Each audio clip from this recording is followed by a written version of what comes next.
Oguta has a very rich history as to its origin and autochthonous status. I didn't say autonomous, I say autochthonous.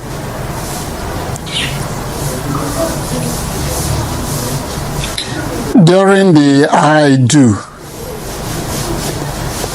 in the Benin Empire,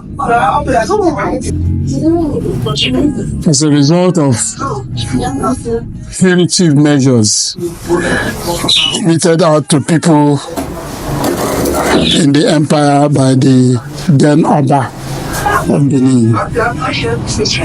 People were escaping, so people decided to escape too, to avoid this hegemony of the empire.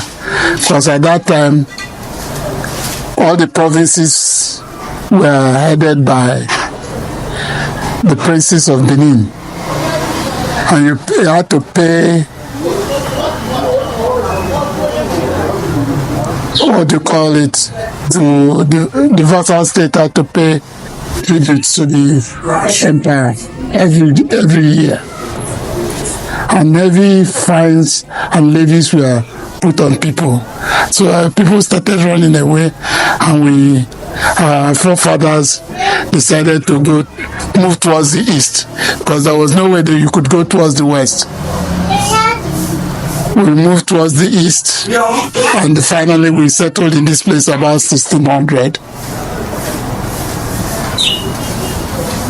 Since then, Oguta has remained here as the western flank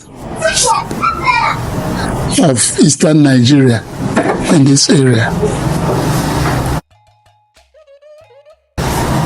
And during the creation of states, we were first in East Central State. Then finally we became part of Imo State, the larger Imo and the current Imo State. Here we